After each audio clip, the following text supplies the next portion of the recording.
You only get one chance at today. There's never going to be another third and fourth race of the season, so you have to make it happen right now. It's go time.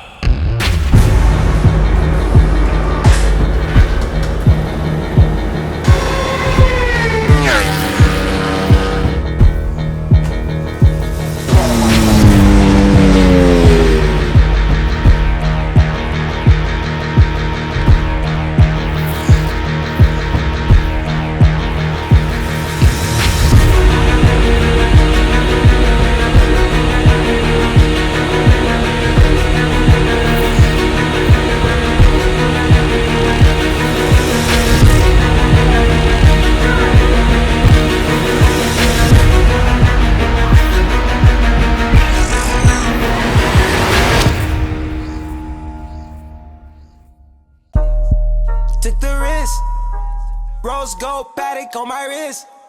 If I pull up, is it lit? Beeping by the gate, I've been beeping by the gate, I've been.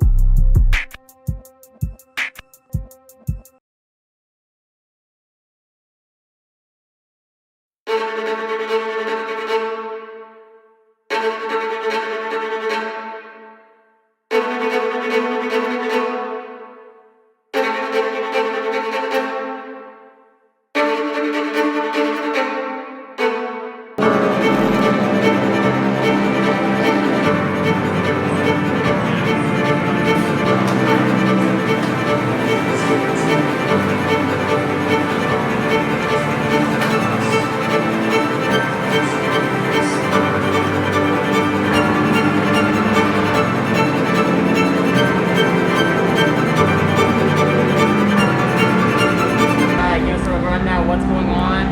Round one, round two. Hi, Hannah.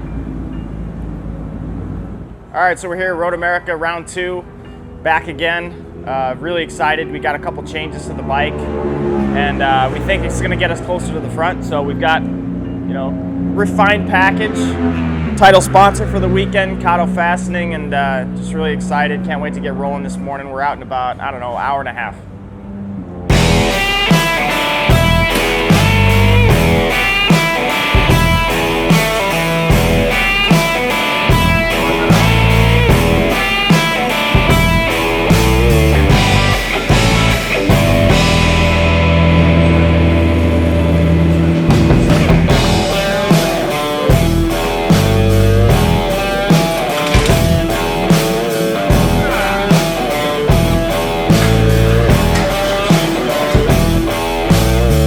Wyman, who you're watching right now, tweaking that Panigale V4R as well. This is Superbike qualifier number 1. Is trying to set the tone for the Super Bowl. We'll get another opportunity in that, but they get plenty of qualifying practice time in this one. 45 minutes.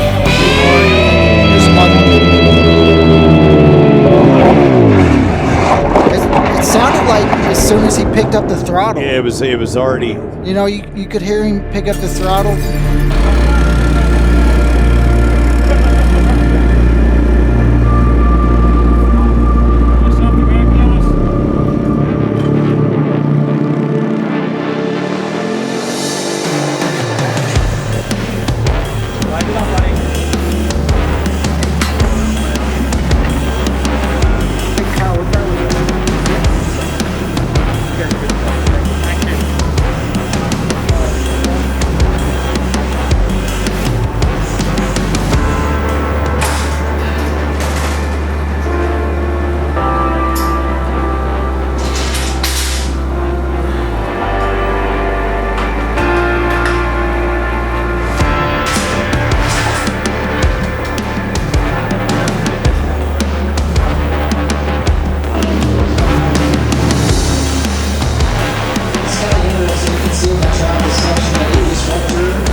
When we had the incident earlier this morning with Kyle Wyman riding on that Ducati, the team has been at work ever since. They're still at work right now.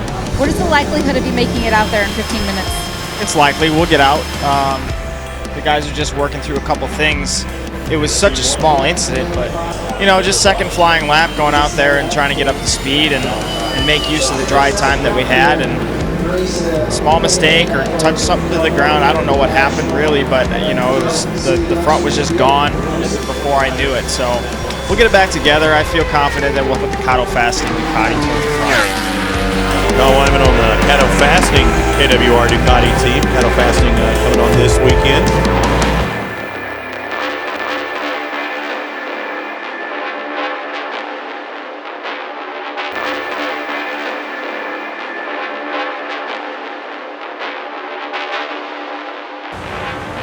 Today was probably a good day to forget, I would say, but we learned a little bit. I went out in the first session and was just getting up to speed, getting moving around and getting the blood flowing. Second lap, tipped over and turned sick. And one of those crashes where I'm not really sure what happened. I just lost the front. It was gone, no chance of saving it, and sent the bike into the dirt. Didn't take too well to it, so we had quite a task to put the bike back together.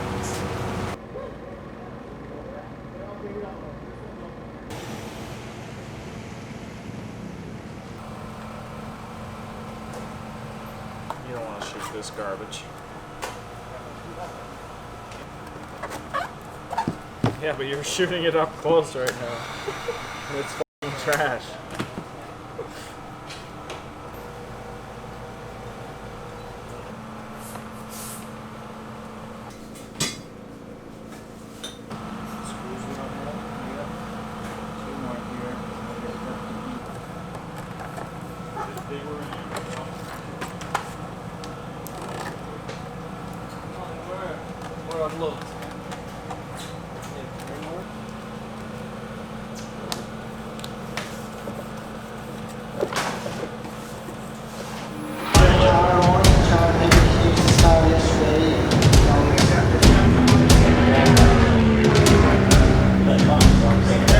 Yeah, so when we left round one here about a month ago, we had a lot of questions and we're kind of struggling with the bike setup. So fortunately, we have a good connection with Ducati Course and the Aruba team in World Superbike, and they offered to take a look at some of the data and some of the comments from what I felt with the bike, and they gave us some good feedback. We threw some changes into the bike, and we didn't get a chance to try them Friday because we crashed so early, but it was a big deal for those guys to step up and give us some insight into what they run.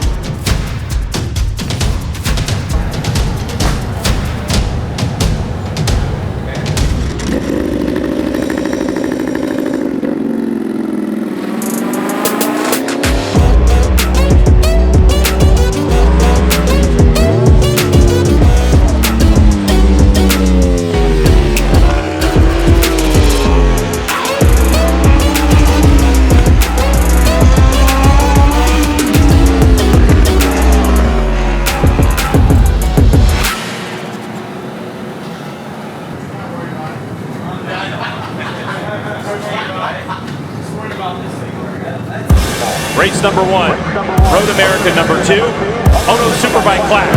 When those lights go off, we're ready to go. Clutches are dropped and Bobby Fong with initial launch, but look at Cameron Beaubier. Also, look at the Ducati on the left side of your screen. Kyle Wyman got a tremendous jump from row 2. He's going to be battling up there with Cameron as they head into turn 1. Bobby Fong's going to slot into third. Here you go, the battle for third, Greg. This is a good one. Tony Elias and Kyle Wyman. We're starting to finally see some things from Kyle right now. Look at the difference in lines, how early Tony turns in. That's going to probably help Kyle maybe try to draft this Suzuki as they head down this back straightaway.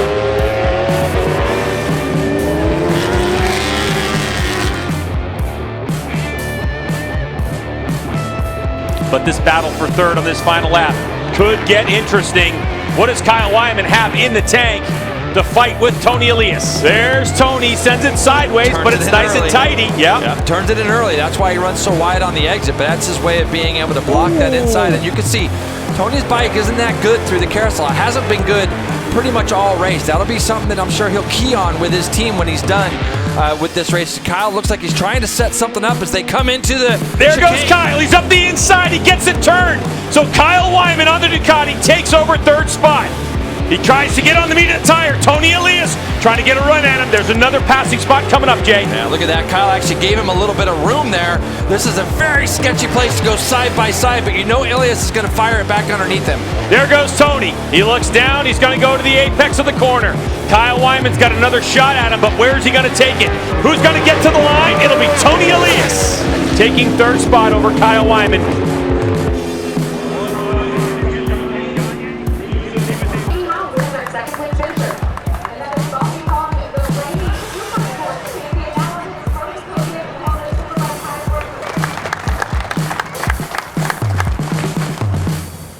All right, we have our top 3 finishers from today's first Moto America ONS Superbike race at Road America. Our top 3 finishers today: Cam Bogier, second place Bobby Fong, and third place Kyle Wyman. Let's get started with Kyle. Kyle, you didn't get third on the track, but you got third after the race when they said that Tony passed under a waving yellow. Did you, first of all, let me tell you, it was a great race, and you passed him in the chicane, and then he passed you back, and that's obviously when the issue was. You know, I'm not really sure. So today we picked up some hardware, and you know, after laying in the dirt yesterday, looking back at the racetrack and wondering what I've just done, and you know, put that thing through its pace, put my crew through the paces of, you know, reassembling a bike and working so hard.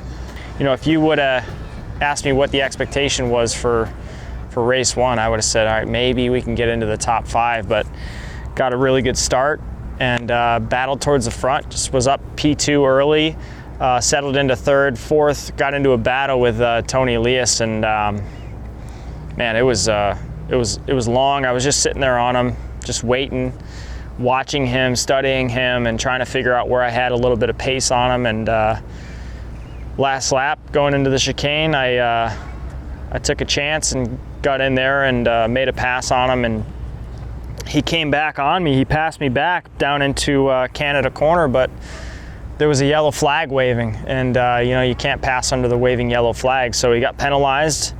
I rolled into Tech, you know, thinking 4th place, you know, which is great.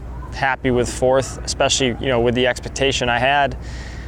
But yeah, the Tech people were like, hey, you need to go to the podium, and I thought they just wanted to interview me because I had a close battle with Tony, who finished on the podium, but they were like, no, you finished 3rd, you need to get down there. So pretty cool to walk down there and get a podium. I mean, running this whole deal, trying to build, you know, a program, a superbike program around an exotic motorcycle that's you know, a little more of a challenge in some ways, but an incredible package in the Ducati Panigale V4R. So, I mean, it's been a long road to get here, to get a podium for Ducati. I think it's maybe the first time in over 10 years since they've been on the podium here in Superbike in the States. So, I mean, it just feels amazing. Just can't wait to try it again tomorrow and see what happens. I mean, the highs can't be as high if the lows aren't so low. I mean, yesterday I had my face in my hands all day, so I mean, it just feels amazing, and we'll build from here.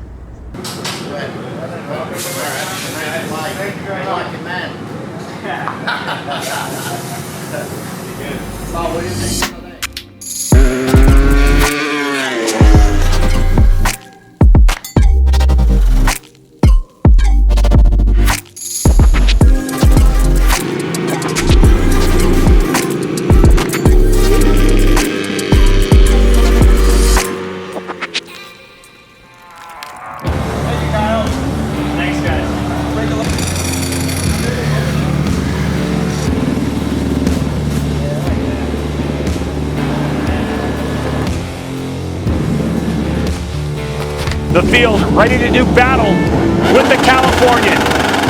Revs are up. We're on our way. Next stop, turn number 1. Kyle Wyman didn't get the best jump. Actually, I did a wheelie in, but it got it back under. But he's getting chewed up right now by 2 Yamahas of Gagne and Schultz.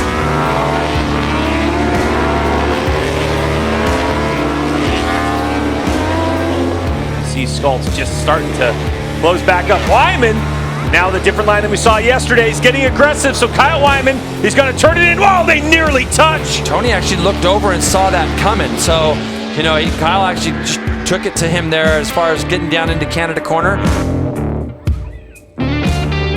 Cameron Beaubier is down. Wow. Your championship points leader throws it down the road.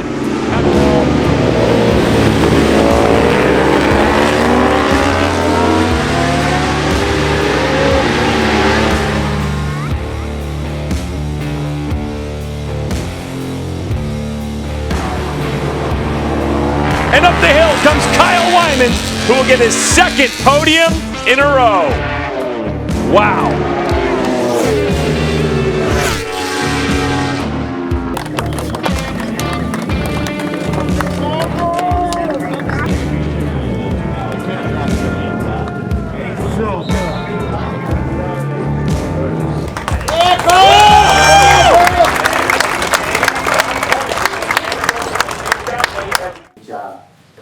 Third place today, Kyle Wyman.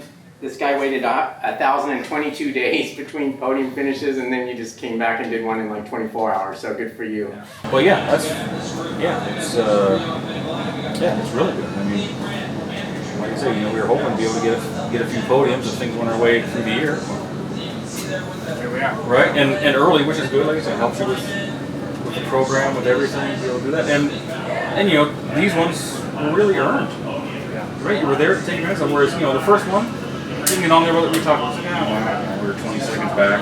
These ones are legit. Yeah, it's really good. I mean, you know, when's the last time you beat Skolks twice? Well, he didn't fall down, you know what I mean? Right? And he's kind of what we talked about. He was the marker. And, I mean, just can reel them off. Second last lap. Match the best lap of your race. Granted, they're slower than yesterday's pace, but I'd have to look and see if the other guys were or not. I know they did some 11s early in the race, but then they dropped pretty big. It seemed hot. Yeah, I think it might have been a couple degrees hotter, the track a little bit. I don't know, just like I said, a ton of positives there to build on. 5 weeks of training too. That's important. It is important. Right, what was the weight there, brother? 172.5. How many? 172.5. Okay. Really 3, I guess. Yeah. Right. That's good. Yeah, by the time we got the bolts on it, Yeah, we'll be right there. should be good. Yeah. Man, it's hard to sum it up, really. 2 podiums. Couldn't ask for anything more at this point. I mean, way ahead of where we expected to be.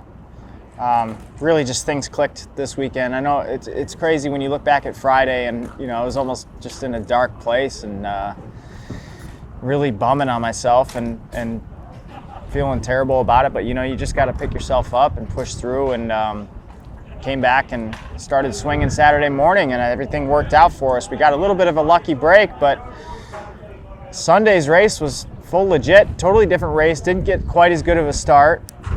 Got out there and was running 5th at first, got past Tony, put myself into 4th, and then Cameron crashed out in front. And man, I was like, all right, another podium possibly here. And from then on, good 6-7 laps of Skolts pushing me really hard, you know, just under a second behind me, just trying to bridge that gap. And, you know, fortunately I was able to keep hitting all my marks, and man, the bike was just working great. The guys really put something together for me this weekend, and I just feel grateful.